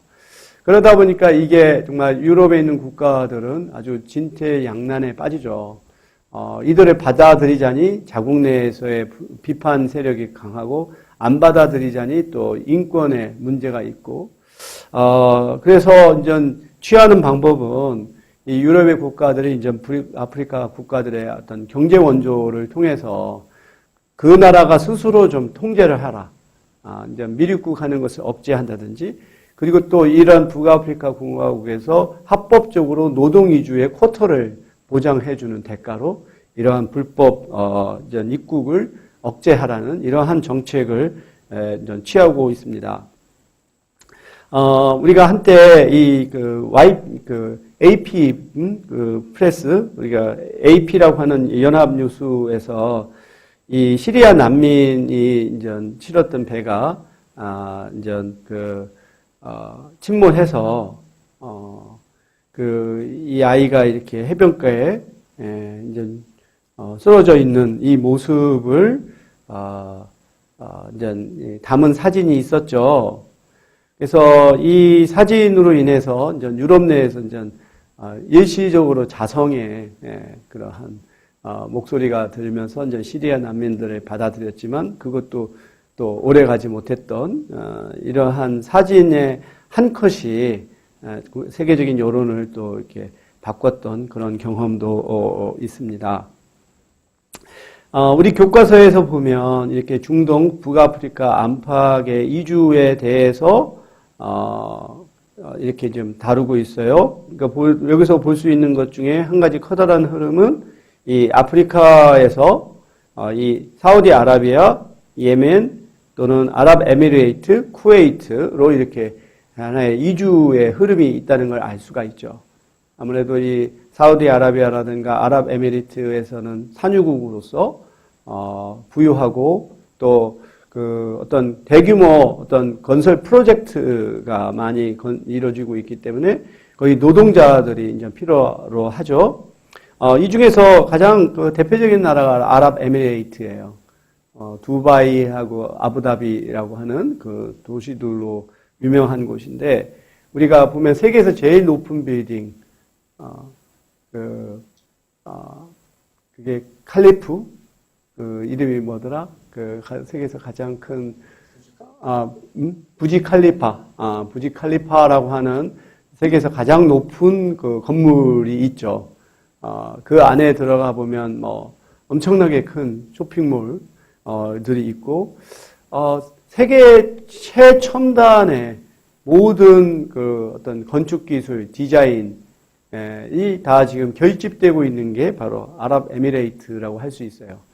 거기에 보면 뭐 인공섬도 있잖아요. 세계 지도를 그대로 한 거기서 뭐 유명한 세계 할리우드 배우들이 또 세계 지도에 땅도 사기도 하고 세계 7성급 호텔이라고 하는 가장 유일한 7성급 호텔도 그 이 아랍에미레이트에 있고 그렇죠. 그럼 이 아랍에미리트에서는 이러한 이주민들이 전체 국민의 한 75%까지 차지할 정도로 상당히 많은 이주민들로 구성되어 있는데, 저도 작년에 아랍에미레이트 항공의 어떤 일종의 특별 세일 그러니까 세일 상품으로 그 아랍에미레이트 항공을 타고 이 두바이에 가면 3일간 호텔 체류비를 주는 아주 그런 특별 상품이 있었어요. 그 당시는 코로나가 이렇게 아주 뭐라고 말할까, 막 확산되기 전이었었고, 오히려 그 당시에는 이란하고 미국하고 호르무즈 해협에서의 갈등으로 인해서 이러다가 비행기가 미사일로 공격당하는 건 아닐까 하는 오히려 그런 두려움이 컸었는데, 그래도 제가 이런 중동에는 가보지 못했고, 또 좋은 하나의 기회다 싶어서 아랍에미레이트 항공으로 가서 거기서 3일간 체류해서 두바이하고 아부다비를 보고 왔어요. 근데 이제 제 전공이 또 이주니까 이제 관광도 있지만 한번 그 안에서의 어떤 이주의 패턴을 보려고 관심을 가졌는데, 앞서 말한 것처럼 75%의 인구가 이주민이라고 하는 거. 근데 여기서 한 가지 중요한 패턴은 이러한 이주민들 간에 있어서의 위계, 인종적인 위계가 아주 뚜렷하다라고 하는 거죠. 이런 아까 말했던 건축의 디자이너라든지 금융이라든지 또는 어떤 전문직에 종사하는 사람들은 대부분 영국계, 호주계와 같은 이러한 백인들입니다. 그리고 그 밑에 중간적인 그 관리직을 하는 사람들은 아시아인들이에요. 한국인, 중국인, 인도인들. 특히 인도인들이 영어 능력으로 인해서 많이 그런 중간 계층에 있습니다. 근데 정작 이제 건설 노동자로서 또는 가사 노동자로서 육체 노동을 하는 사람들은 이집트인 또는 인도인, 파키스탄인, 필리핀인, 태국인들, 이들이 이제 하는, 그래서 인종에 따라 일종의 이런 위계의 서열이 뚜렷하다는 거. 두 번째로는 이주민들이 아무런 어떠한 정착할 수 있는 권리가 없다는 거죠. 가족하고 재결합할 수도 없고 영주권을 신청할 수도 없고, 그리고 거기에 있는 아랍에미리트의 그 현지인들과 결혼할 수도 없어요. 아주 그냥 인간의 기본적인 권리가 다 박탈당하는 상태에서 이제 하게 된다라고 하는 그러한 특징들을 보이게 됩니다. 그리고서 이렇게 중동의 산유국으로의 이주 다음에 또 한 가지 커다란 흐름은 바로 이렇게 터키를 거쳐서 그다음에 그리스를 거쳐서 이제 유럽, 영국이라든지 스페인이라든지 독일로 이렇게 이주하는 이러한 패턴을 우리가 발견할 수가 있습니다. 우리가 라틴 아메리카의 이주를 이해하기 위해서는 우선 라틴 아메리카의 역사를 이해할 필요가 있는데요. 크게 네 가지 단계로 우리가 구분할 수가 있습니다.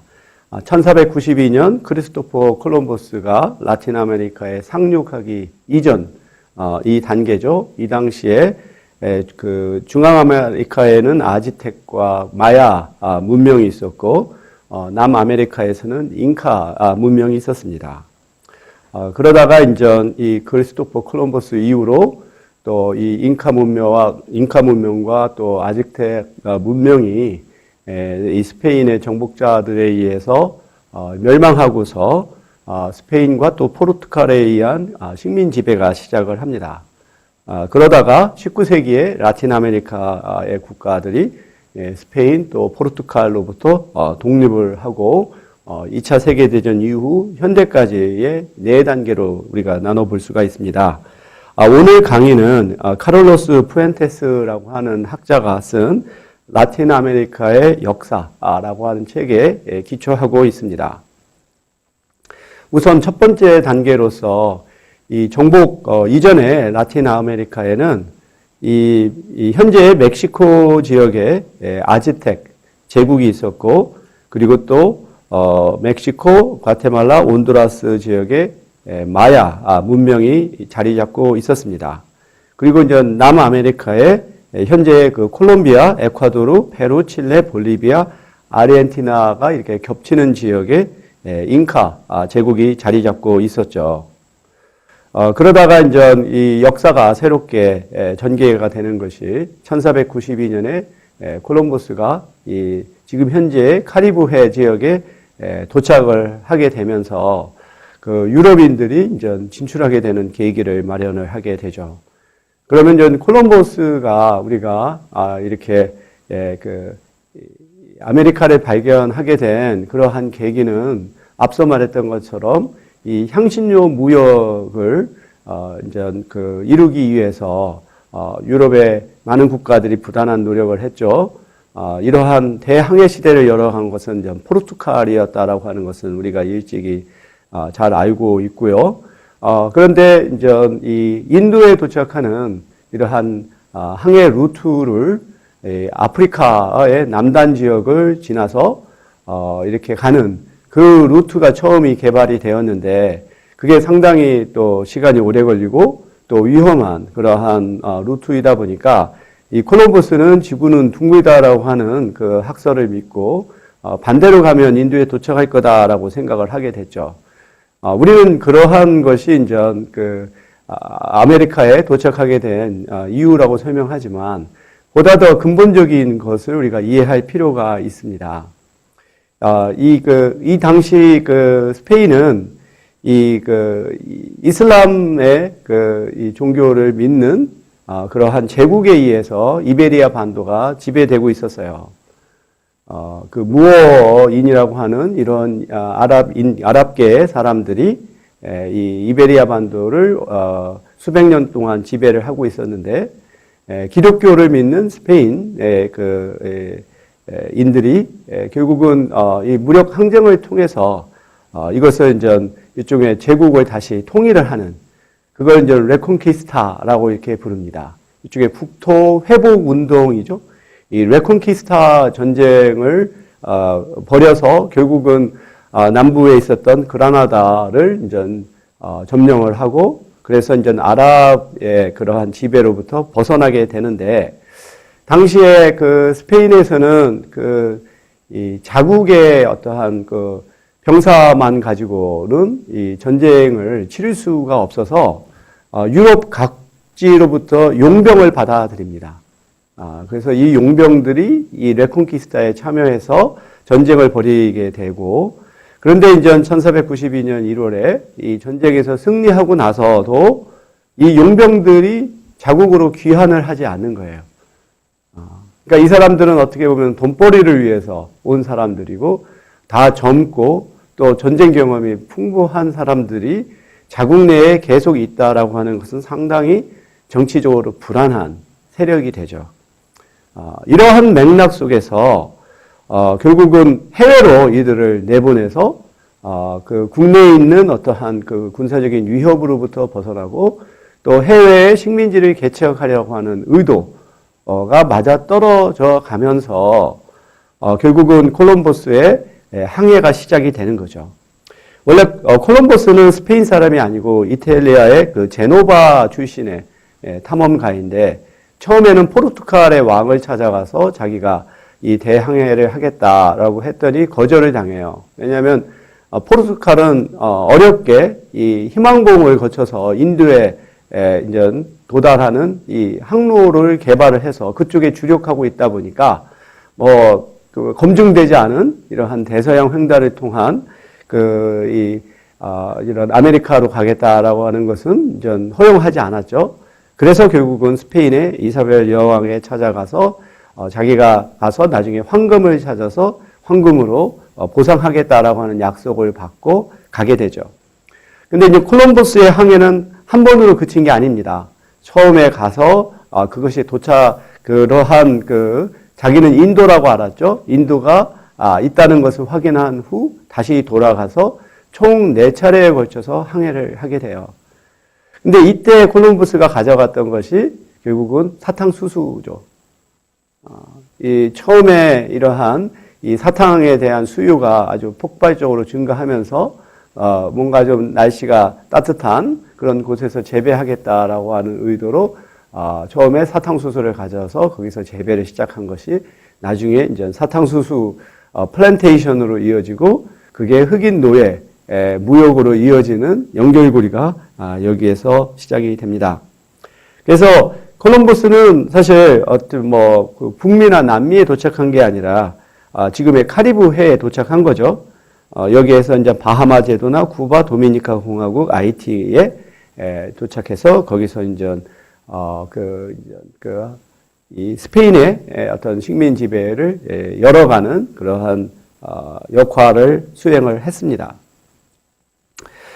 그래서 이 스페인과 포르투갈이 이 대항해 시대에서 서로 각축을 벌이고 식민지 개발을 하게 되면서 이런 잦은 갈등이 발생하게 되자 이 교황 알렉산드로 6세가 중재를 하게 됩니다. 그래서 대서양을 이렇게 쫙 가르는 이 경선을 따라서 서쪽은 스페인이 지배하고 동쪽은 포르투갈이 지배하는 이런 식으로 나누게 되죠. 그래서 우리가 가운데 선에 보면은 굵은 보라색으로 된 것이 경선의 토르데시아스 조약 선인데 거기에 이제 브라질이 겹쳐 있기 때문에 거기까지가 이제 포르투갈이 지배하고 나머지 쪽은 다 스페인이 지배를 하게 되는 거죠. 그래서 우리가 그 중남미 국가들 가운데서 대부분이 스페인어를 사용하는데 유일하게 포르투갈어를 쓰는 것이 브라질인 것이 바로 이러한 조약에 의한 것이다라고 우리가 이해할 수가 있겠죠. 그래서 실질적으로 보면 포르투갈이 대항해 시대를 개막했지만 이 식민 지배 경쟁에서는 스페인이 승리했다고 볼 수 있죠. 더 많은 영토를 스페인이 지배를 하게 되는 것을 알 수가 있습니다. 심지어 북미 지역들, 지금 플로리다라든지 뉴올리안스라든지 이런 것들이 원래는 스페인의 식민지였어요. 근데 그것이 이제 결국은 영국과의 경쟁에서 다 빼앗기고 또 미국과 또 스페인 간의 전쟁을 통해서 또 영토도 빼앗기고 그래서 다 지금 미국의 영토가 되었지만 스페인은 이 북미와 중남미를 아우르는 아주 엄청난 그러한 그 영토를 식민지로 관리했다라고 우리가 알 수가 있습니다.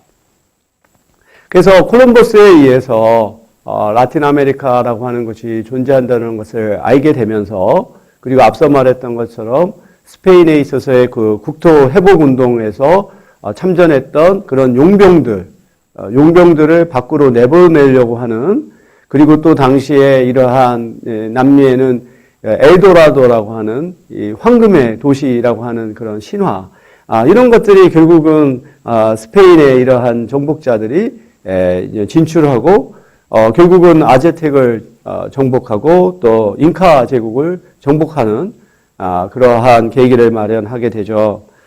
이때 정복에 참여했던 군인들을 콩키스타도르라고 불러요. 아까 말했던 레콩키스타하고 같은 말이죠. 영어로 하면 콘퀘스터죠. 그러니까 정복자라고 하는 뜻입니다.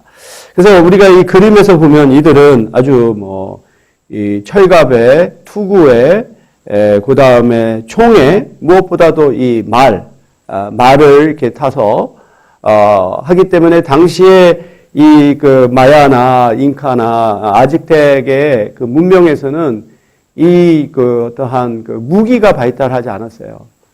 거기서는 잦은 종족 간의 전쟁이 있었지만 그걸 꽃의 전쟁이라고 불러서 사람을 죽이는 것이 아니라 부상을 입히고 그 사람을 포로로 잡아서 심지어는 우리가 인육을 한다든지 또는 제사를 한다든지 심장을 꺼내 가지고 신한테 바치는 이러한 제사, 심지어는 사람의 살까지 먹었다고 그래요.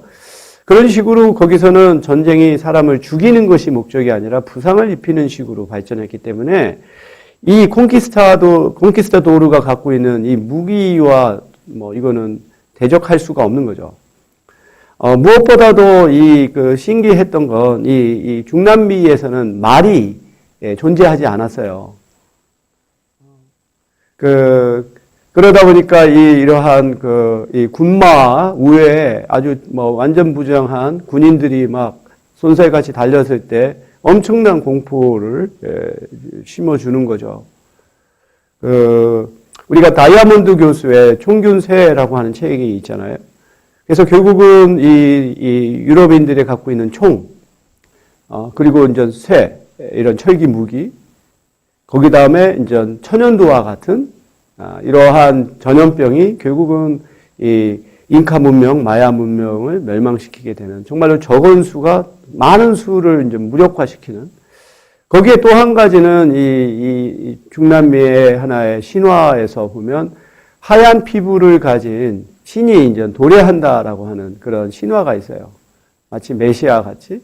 근데 이제 백인들이 바로 이렇게 말을 타고 나오니까 이들은 그 신으로 처음에 믿은 거죠. 거기에다가 사실 이 아즈텍 문명이나 잉카 문명은 그 안에 굉장히 많은 그 내분이 있었고 갈등이 있었어요. 그래서 특히 그 코르테스는 그것을 잘 이용을 했습니다.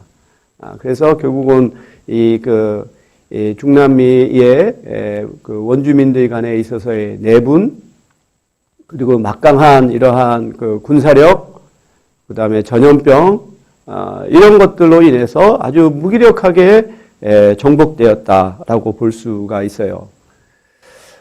그래서 이러한 과정을 거치면서 16세기 중반에 스페인은 남아메리카 서부에 아주 광대한 또 중앙아메리카, 북아메리카의 남부에 엄청난 식민지를 지배하게 되고 포르투갈은 이제 브라질을 지배를 하죠. 이러한 과정에서 많은 수의 스페인인과 또 포르투갈인이 중남미로 이제 이주를 하게 됩니다. 그래서 이 정복자들은 이 원주민들의 토지를 뺏고 그들을 이제 대규모의 어떤 농장, 그 아시엔다라고 부르는데 아시엔다에다가 이들을 복속을 시키게 되죠. 그래서 이 아시엔다는 그 안에 교회도 있고 학교도 있고 감옥도 있고 와 같은 하나의 그 완전히 독립적인 마치 중세 시대의 장원과 같은 그러한 그 독립적이고 폐쇄적인 형태를 유지하게 돼요. 근데 이러한 아시엔다의 체제가 20세기까지 계속해서 지속되었다고 합니다. 우리가 보면 왜 필리핀이라든지 또는 중남미 국가가 근대화 과정에 성공적으로 이렇게 참여하지 못하고 지금까지 이러한 경제적인 빈곤에서 벗어나지 못하는가에 대한 많은 이론이 있는데 그중에 중요한 것은 식민유산을 청산하지 못한 것이 굉장히 중요한 요인이래요.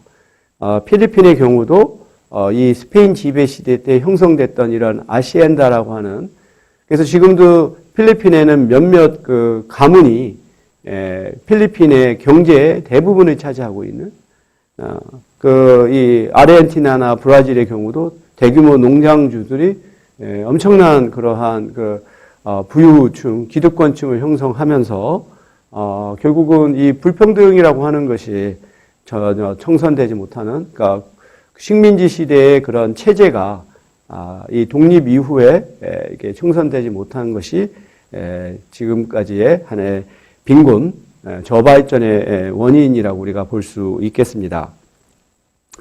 그래서 앞서 우리가 말했죠. 그 콜럼버스가 이 4차례 항해를 거쳐서 갈 때 사탕수수를 가져가서 거기서 재배를 하게 되고, 이 설탕에 대한 수요가 유럽에서 폭발적으로 증가하면서 결국은 전 대규모 플랜테이션을 이제 개발을 하게 되고, 당시에 브라질은 세계 최대의 설탕 생산국이었고, 유럽에 있어서 최대 공급처였습니다.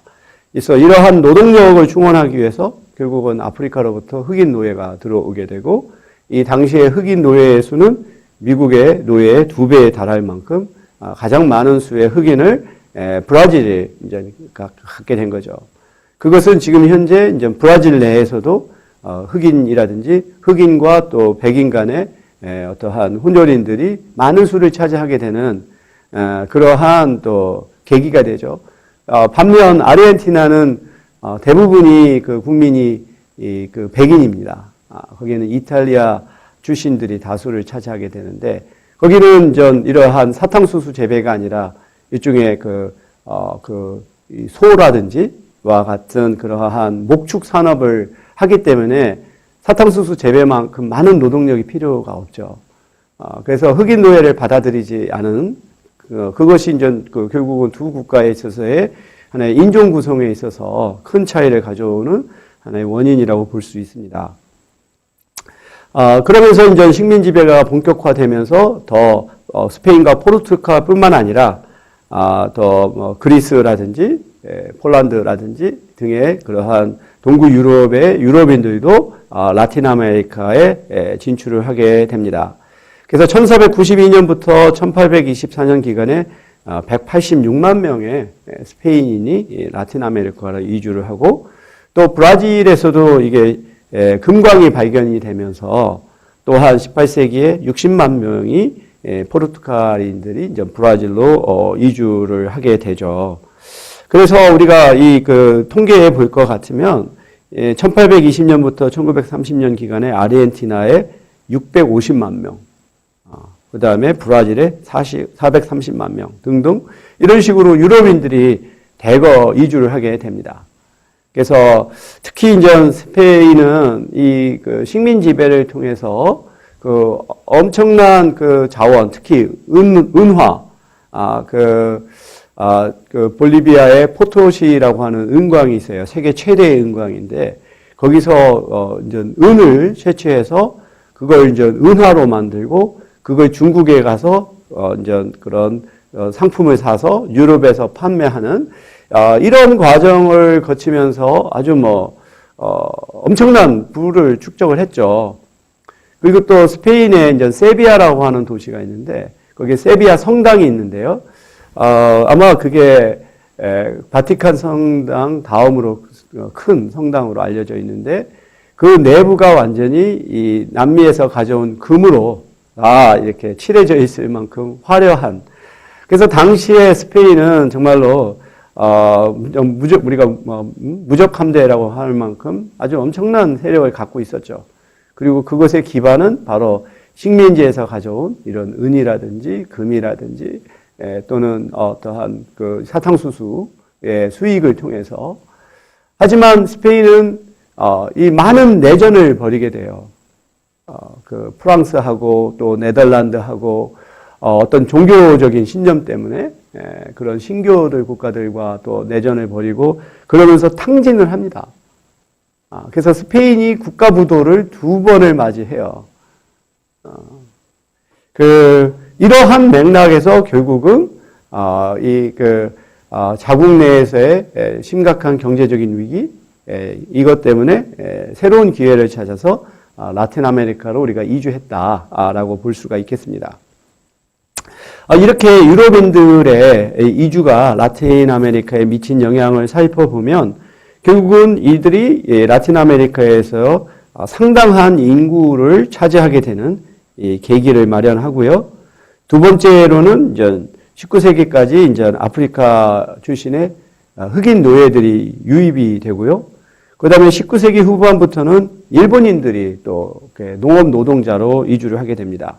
그래서 아르헨티나도 그렇고 브라질도 그렇고 페루도 그렇고 칠레도 그렇고 엄청난 그러한 토지가 있는데 그게 개발되지 않은 상태로 남아 있다 보니까 그와 같은 농장을 개발하기 위한 이민자를 받아들이고 그 과정에서 일본인들이 굉장히 적극적으로 참여하게 되었습니다. 또 이 시기는 우리가 그때 아시아의 이주를 살펴보았다시피 메이지 유신 당시 이제 농촌이 피폐해지면서 농촌을 떠나 도시로 이주했던 많은 사람들이 결국은 또 이러한 해외 이주에 참여하게 되는 계기가 됩니다. 그래서 브라질에서는 일본인들이 두 번째로 큰 민족 집단을 만큼 큰 영향력을 차지하고 있습니다. 반면 이 안데스 지역, 그쪽 지역은 이제 인디언과 그 다음에 이제 메스티조, 이런 인디언과 또 백인 간의 혼혈인인 메스티조가 다수를 구성을 하게 되죠. 그리고 이제 중앙 아메리카, 멕시코를 비롯해서 거기서도 상당수의 인구가 이 인디언과 메스티조의 혈통으로 구성되어 있고요. 그리고 이제 무엇보다도 이 미국이나 캐나다로 갔던 유럽인들의 이민자와 중남미로 왔던 유럽의 이민자들 간의 큰 차이는 이 북남미의 경우에서는 가족 단위로 이주를 해서 거기에 정착하는 것이 목적이었어요. 그러다 보니까 인디언이라든지 또는 흑인과의 혼인이 잘 일어날 필요가 없는 거죠. 가족이 가니까. 반면 이 중남미의 경우에서는 뭔가 황금을 찾아서 갔던 남성들, 젊은 남성들이 가니까 여성들이 없고 결국은 원주민들과의 혼혈이 이제 출현하게 되고 그래서 그들이 이제 라틴 아메리카 인구의 다수를 차지하게 되었다라고 보게 되죠. 따라서 브라질만 하더라도 굉장히 그 사람들의 어떤 피부색이 굉장히 다양해요. 아주 검은 사람부터 백인까지 그 안에 마치 스펙트럼처럼 다양한 이러한 색조가 있고 그만큼 어떠한 그 인종을 구분하는 경계가 뚜렷하지가 않죠. 그래서 미국처럼 이러한 인종주의가 강하지 않은 그러한 측면을 보인다라고 볼 수가 있습니다. 그런데 이제 유럽에서 이러한 그 경제 발전을 통한 산업 생활 수준의 향상이 되다 보니까 더 이상 유럽으로부터의 이주가 중단이 되면서 그 대륙 내에서의 이주가 증가하게 되고 이때 대륙 내에서의 이주는 노동 이주가 지배적인 형태를 취합니다. 그 아르헨티나가 그래도 20세기 초만 하더라도 상당히 아주 부유한 나라였었고 아르헨티나의 수도인 부에노스아이레스는 남미의 파리라고 불릴 만큼 아주 그러한 문화가 높은 수준으로 발전했었어요. 그러다 보니까 결국은 볼리비아와 같은 인근 국가에서 이쪽으로 이주를 하게 되고 또 베네수엘라의 커피 수확을 위해서 인근에 있는 콜롬비아인들이 또 이주를 하게 되고 하는 식으로 남미에서 상대적으로 경제적인 여건이 좋은 곳으로 이제 인근 국가의 국민들이 이주하는 패턴을 취하게 되죠. 그러다가 이제 2013년에 베네수엘라에서의 어떠한 정치적인 위기로 인해서 대량 난민 사태가 발생했잖아요. 그래서 국가가 완전히 부도가 나고 지금 베네수엘라는 아마 우리가 알기로도 세계 최대 석유의 일종의 그 보유, 그러니까 이제 아직 개발은 하지 않았지만 어떤 잠재적인 석유의 매장량이 최대일 만큼 그런 나라임에도 불구하고 결국은 나라가 완전히 지금 절단이 났잖아요. 대통령이 2명이 존재하기도 하고 이러한 상황에서 결국은 이제 400만 명에 달하는 베네수엘라인들이 이제 인접 국가로 이주를 하게 되는 그러면서 결국은 인접 국가에서는 이 난민을 받아들이는 데 있어서 엄청난 부담감을 갖게 되고 더구나 지금 코로나 사태가 아주 심각하면서 이들이 코로나를 확산한다라고 하는 그런 것 때문에 이제 다시 내쫓기는 그러한 또 사태가 발생을 하고 있죠. 그래서 이제 이 베네수엘라 난민이 가장 많이 이제 이동한 곳이 인접한 콜롬비아입니다.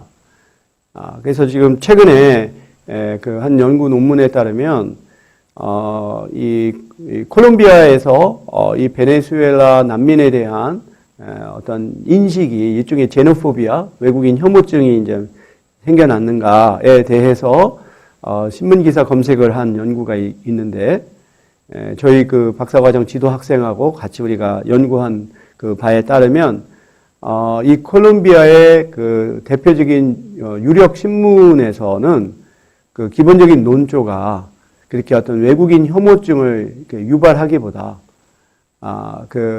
과거 이 콜롬비아가 어려웠을 때 베네수엘라가 어떤 경제적인 도움을 준 그것에 대한 신의를 지켜야 한다라고 하는 논조가 지배적인 것으로 이렇게 나왔습니다. 근데 그것은 일종의 여론 주도층의 하나의 의견일 수가 있고 일반 국민들의 생각은 또 다를 수가 있겠죠. 그래서 일단 우리가 분석한 것은 대표적인 신문사의 일종의 기사들의 하나의 어떤 논조를 살펴보는 것이어서 한계가 있을 수는 있겠지만, 일단 콜롬비아 내에서의 어떤 여론 주도층의 생각은 우리가 생각한 것만큼 그렇게 외국인 혐오증으로 이어지지는 않는, 그리고 그것에 가장 중요한 것은 어떤 두 국가 간에 있어서의 오랜 하나의 협력 관계, 이런 것들이 중요하게 작용한 것으로 이렇게 나오고 있습니다. 그래서 이 라틴 아메리카의 국가들이 지금 총체적으로 위기에 처해 있잖아요. 브라질도 한때는 굉장히 잘 나갔던, 우리가 브릭스라고 했었잖아요. 그만큼 잘 나갔던 나라지만 지금 브라질도 정치적인 혼란과 경제적인 위기, 아르헨티나는 디폴트를 여러 번 선언할 만큼, 그리고 2005년 통계이지만 이 지역 인구의 40%가 빈곤선 이하의 생활 수준을 보이게 되는 거죠. 결국은 이들은 이 중남미 국가를 떠나서 미국이나 유럽이나 또 일본으로 이주를 하게 됩니다. 특히 이제 일본의 경우에서는 아까 말했던 일본계 후손들이 이제 일본의 경제적인 호황 시기에 일종의 이제 이주 노동자의 형태로 가게 되죠. 마치 우리 중국 동포가 한국에 와서 이주 노동하는 것과 마찬가지로 이런 니케지인이라고 하는 일본계 후손들이 일본으로 이제 이주 노동자의 신분으로 가게 되는 그러한 패턴을 보이게 됩니다. 그래서 우리가 이 그림에서 보다시피 이 밑에서는 아르헨티나로 이제 인접한 국가들이 이렇게 이주를 한다고 한다면 이것이 한 가지 흐름이면, 두 번째로는 미국이나 캐나다 또는 유럽으로서는 대부분 스페인으로 이렇게 이주하는 그러한 패턴을 우리가 보게 되고, 또 일본으로 가는 페루라든지 칠레라든지 그러한 파라과이라든지 그런 곳에 있는 또는 브라질과 같은 나라에 있는 일본계 후손들이 일본으로 이주하는, 그러니까 지금은 라틴 아메리카가 대표적인 하나의 송출국으로서 지금 자리 잡았다라고 우리가 볼 수가 있겠습니다. 오케이. 여기까지 오늘 강의를 마치겠습니다.